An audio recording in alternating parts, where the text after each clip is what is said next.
అందరికీ నమస్తే. నేను మీకు ఈరోజు ఈ వీడియోలో బిర్యానీకి, పులావ్‌కి ఎంతో రుచిగా ఉండే సైడ్ డిష్ రైతా ఎలా చేసుకోవాలో చూపించబోతున్నాను. సో, లేట్ చేయకుండా వీడియోలోకి వెళ్ళిపోదాం ఇంకా. రైతా కోసం ఫస్ట్ ఇట్లా పెరుగు తీసుకోండి. ఇందులోకి ఇప్పుడు ఒక స్పూన్ సాల్ట్ వేసుకోండి. ఫ్రెష్ పెరుగే తీసుకోండి. ఇలా వాటర్ వేయకముందే దీన్ని మంచిగా లూజ్ చేసుకోండి ఇట్లా కలిపి. ఒకవేళ కవ్వమున్నా దాంతోనైనా చిలుకుకోవచ్చు, కానీ ఇట్లా అయిపోతుంది మామూలుగా లూజ్ స్పూన్తోనే. ఇట్లా లూజ్ చేసుకోండి ఫస్టే వాటర్ వస్తే పెరుగు మంచి లూజ్ కాదు, గడ్డలు గడ్డలు అట్లనే ఉంటుంది. దీన్ని మంచి ఇట్లా క్రీమ్ లాగా చేసుకున్న తర్వాతనే వాటర్ పోయాలి, అప్పుడు మనకు బ్యాలెన్స్ అవుతుంది. ఇట్లా ఇప్పుడు వాటర్ చూసి అడ్జస్ట్ చేసుకోండి, బాగా పల్చగా చేసుకోవద్దు. మామూలుగా మనకు రైస్కి అంటుకునేలాగా ఉండాలి. బాగా వాటర్ వేస్తే రైస్కి అంటుకోదు, అదంత టేస్ట్ కూడా రాదు. చిక్కగా ఉండాలి మజ్జిగ. కన్సిస్టెన్సీ అనేది ఇట్లుండాలి, మరీ పల్చగా కాదు, మరీ చిక్కగా కాదు. ఇప్పుడు రైతా కోసం ఒక కీరా దోసకాయ తీసుకోండి. ఇది మెయిన్ ఇంగ్రీడియంట్. ఇవన్నీ ఇక కంపల్సరీ. ఇట్లా పొట్టు తీసేసుకోండి. దీంతో ఇట్లా పొట్టు తీసేసుకోండి ఫస్టే. ఇట్లా పొట్టు తీసేసుకోండి మొత్తం. ఇప్పుడు ఇంత క్యారెట్ ముక్కని మంచిగా పొట్టు తీసేసుకోండి నీట్గా. ఇదంతా ఇట్లా వేసేసుకోండి మొత్తం. ఇంతే చిన్న ముక్కనే సరిపోతుంది, కొద్దిగానే తీసుకున్నాం కదా. మనం తీసుకునే మజ్జిగని బట్టి, మనం క్వాంటిటీని బట్టి మనము ఇవి తీసుకోవాలి ఇంగ్రీడియంట్స్. ఇప్పుడు ఉల్లిగడ్డను కూడా మంచిగా ఇట్లా పొట్టు తీసి పెట్టుకోండి. ఇది కట్ చేసుకొని మీది భాగంని కింది భాగంని కట్ చేసుకొని పొట్టు తీసి పెట్టుకోండి. ఇట్లా 2 సైడ్స్ కట్ చేసి పెట్టుకోండి, పైకి కిందికి. ఒక 2 పచ్చిమిర్చి. ఇప్పుడు ఇవన్నీ ఇట్లా కొబ్బరి గీరేది ఉంటుంది కదా, దాంతో తురుముకోవాలి. ఇప్పుడు ఇంత క్యారెట్ ముక్కని నేను తురిమి తీసుకుంటున్నాను. దీంతో ఇట్లా ఇట్లా తురుముకోవాలి మొత్తం. క్యారెట్ మొత్తంని ఇట్లా తురుముకోవాలి. అన్ని ఇంగ్రీడియంట్స్ మనం తీసుకున్నాయన్నీ ఇట్లనే తురుముకోవాలి. ఇక్కడ క్యారెట్ ఇట్లా తురుముకున్నాం కదా, ఇదే విధంగా ఇది కీరా దోసకాయ కూడా తురుముకోవాలి.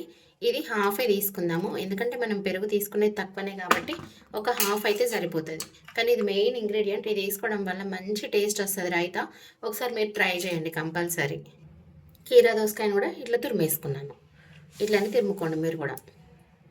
ఇప్పుడు ఉల్లిగడ్డను కూడా ఇట్లనే తురుముకోవాలి. ఇట్లా అన్నీ తురిమేసుకోవాలి ఇట్లనే. ఇప్పుడు ఉల్లిగడ్డను కూడా ఇట్లనే తురుముకున్నాం కదా. ఈ పచ్చిమిర్చి ఒక 2 పచ్చిమిర్చిని కూడా ఇట్లనే తురుముకోవాలి. ఇట్లా సన్నం తురుముకోండి ఇట్లా. ఇప్పుడు పచ్చిమిర్చి కూడా తురుముకోవడం అయిపోయింది కదా. కొత్తిమీరని సన్నగా కట్టెలతో కట్ చేసేసుకోండి. సన్నగా కట్ చేసుకోండి చిన్నగా ఇట్లా. కొత్తిమీర అయిపోయింది కదా. ఇప్పుడు కరివేపాకుని కూడా సన్నగా కట్ చేసుకోండి. ఇప్పుడు మనము ఇవన్నీ తురిమేసుకున్నాం కదా. ఇదిగోండి ఇక్కడ కరివేపాకు కూడా కట్ చేసి పెట్టుకున్నాను నేను. ఇంకా ఇప్పుడు మజ్జిగ తీసుకోండి. మజ్జిగలకు ఒక్కొక్కటి యాడ్ చేసుకోండి. ఇప్పుడు ఈ క్యారెట్ తురుము వేసేసుకుంటున్నాను. కీరా దోసకాయ కూడా వేసేసుకుంటున్నాను. ఉల్లిగడ్డ, పచ్చిమిర్చి, కొత్తిమీర, కరివేపాకు, సాల్ట్ ఆల్రెడీ వేసుకున్నాం కదా. ఇవి బాగా కలపండి. ఇప్పుడు ఇవన్నీ కలిసిపోయేలాగా బాగా కలుపుకోండి. ఇవ్వండి. ఇట్లా కలిపిన తర్వాత ఇందులోకి ఇంకొక మెయిన్ ఇంగ్రీడియంట్ చూపిస్తాను. పెరుగు తక్కువనే ఉంది కాబట్టి మజ్జిగ నేను ఇంతే కారం వేసుకుంటున్నాను. ఇంత చిటికెడంతా కారం. ఇది కంపల్సరీ వేయాలి, అయితేనే టేస్ట్ బాగుంటుంది. కారం కదా, పెరుగుల కదా, బాగుంటుందో అనుకుంటారు, కానీ ఇది చాలా బాగుంటుంది. మళ్ళీ ఇది ఇట్లా వాటర్లో ఇట్లా చల్లినట్టుగా కాకుండా ఇట్లా చేతితోని ఇట్లా కలిపేసుకోవాలి. ఇట్లా కలిపేసుకుంటేనే అది కలుస్తుంది. మనం స్పూన్తో ఇట్లా వేసేస్తే కలవదు, పైన తేలిపోతుంది. ఇట్లా చేతితో ఇట్లా స్మాష్ చేసేసుకొని అప్పుడు మళ్ళీ మనం స్పూన్తో కలుపుకోవాలి. పౌడర్ లాగా చల్లినట్టుగా వేస్తే మాత్రం అది గడ్డల్లాగా అట్లనే ఉండిపోతుంది. ఇప్పుడు దీన్ని బాగా కలపండి. ఇట్లా రైతా రెడీ మనకు. బిర్యానీలకు, పులావులకు, దేనికైనా ఇంతే సింపుల్.